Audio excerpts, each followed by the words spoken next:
What are some ways that women can take control of their finances? Well, here to talk with me about that is Becca Craig from Buckingham Strategic Wealth. Becca, welcome. Hey, Bob. Good to be here. Great to have you. You recently wrote an article about this very topic for Retirement Daily. We're eager to have you walk us through it. Absolutely. No, I was so excited to write an article that was not only dear to my heart from a passion standpoint professionally, but also personally. And with March being Women's History Month and International Women's Day on March 8th, it just seemed like all the timing was right to really get an article out there. And in an industry and a field which has historically been male dominated, just throwing out facts, no judgment on that.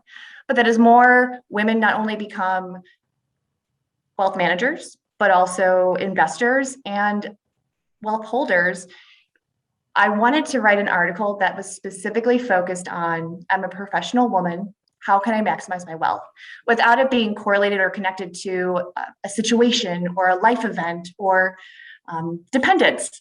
That what can women do that are smart and savvy to make their money work for them instead of continually working for their money? And so I took both from a professional and a personal standpoint, what can women do? And so the biggest impact that women can have on their wealth and their future wealth is making sure that they are paid what they're worth. And so it's nothing new. The wage gap is still a thing in 2022, sadly. But the conversation around it isn't just current day, but that our wages determine, if we're a W-2 salaried employee, and to some effects, even business owning women as well, your wage determines what your employer 401k or retirement plan matches, which saves for your retirement.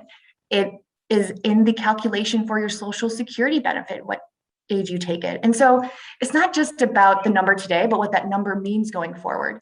And so having those conversations it's become a trend amongst my fellow millennials that, people do not stay at their jobs for 5, 10, 15, 20 years anymore, because the quickest way to sometimes get a pay increase is to change your employer. And so now it's a really good time, especially as employers are focused on retention, to have those conversations. And so really encouraging everyone, specifically women, to have the conversation about being paid what you're worth, and then taking that the money and saving it smarter. I mean, there's been countless studies that women are really great investors, that were savvy, that we know that time in the market is better than timing the market. And you see that consistently through the studies, and really encouraging women to maximize their employer sponsored plan contributions, their match, be really smart about the equity offerings and the different, golden handcuffs types of stock options that are available, to work with a professional and a specialist on those. And then really to reconsider, what we think about, how much risk should I take in the market? That,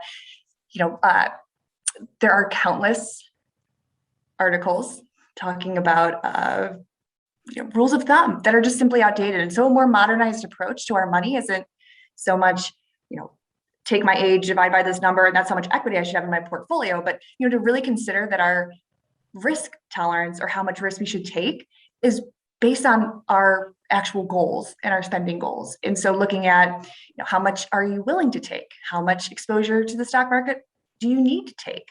And, what's your ability to do so? And so just reframing conversations for women that, it doesn't need to be a plug and chug or just set it and forget it, that, as women become more active in not only just the financial, day to day, but really the long-term vision of what their financial future looks like, to just reconsider how we've traditionally thought about it.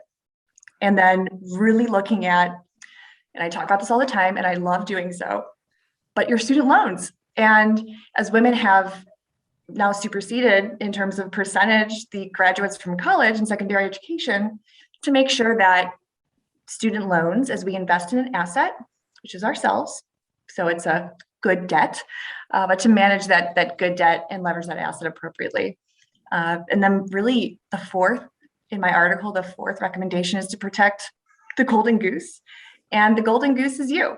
That as you go through life, your human capital is your most important asset in your ability to generate an income. So make sure that income is protected along with closing the insurance gap, and that men are more likely to have life insurance than women. And so to look and consider that all of those areas in your risk management quadrant are taken care of. And then really the biggest thing is just to work with someone, all your financial professionals, that just understand the unique challenges of being a professional woman. Ooh, that's a lot of words. So let me go back to tactic number one, which I find interesting, partly because I guess two things. One is the wage gap is closing. Maybe not, it's not Yes. 100 to 100, but it's certainly not 100 to whatever it was a decade ago or so ago. So there seems to be some progress, as you sort of hinted at. But I think also women, especially maybe in their first job, I'm witnessing this firsthand actually, are uneasy about negotiating a raise.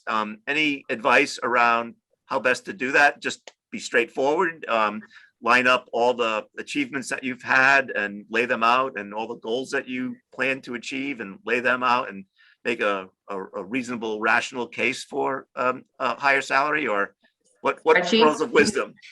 No, and that's a really great point, because,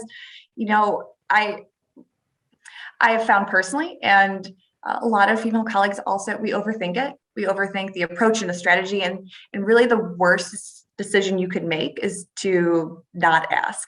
And so my best recommendation would, even looking towards maybe senior positions in the company, other women that have gone before and had the conversations of, really, if they're open and willing to having the conversation, because that can also be an awkward approach of, hey, can you talk to me about money? But, the more that we normalize these conversations of, here's what it is, it's very objective, and, make it about the ask as opposed to all the things that go into that ask. And so, turning to, your tribe, so to speak, whether it's through an employer or another women's network, I think can be a really solid way to get over the, at least I've done personally, get over the, what are they going to think, and really focus on, what do I think? What do I want? And that's to be in a position where I can save for the future, invest in the things that I care about, and make sure to provide myself and, the people I care about a life that they want. So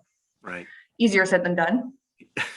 Always easier said than done. The other tactic that you mentioned, I'm fond of too, is this notion of protecting the golden goose. And I understand the risk management, buying disability insurance, life insurance, all the things that you need to do, sort of baseline financial planning moves with respect to risk management. Any thoughts about that? Exactly. And to your point of, it's not sexy, it's not fun to talk about insurance. It's pretty basic, but that basic foundation block of ensuring that should you be sick, ill, or injured, that you would still be able to generate a guaranteed income. And whether that income is for today, or even there's some disability insurance policies that they can also insure your contributions and your employer match to your 401k through a separate account, so that the golden goose today and the golden goose of the future, can continue to build and accelerate their wealth. That, looking at from a standpoint of even business owners, having business overhead expense insurance, and ensuring that should anything occur, that whether it's a business partner or their family or their employees are taken care of, that business is an asset. But what makes that business run is the person behind it, the woman behind it is the true asset. And whether that's, paying premiums on a monthly or annual basis, like that's worth it to make sure that you can hedge that risk, and we can control the controllables. Markets, not one of them, but do we ensure our ability to generate income? Absolutely in our control. So, Becca, as always, thanks for sharing your knowledge and wisdom with our readers. This has been an especially helpful article, I think, to a good many women, and an especially informative video that we've just done. So thank you. Thanks for having me, Bob.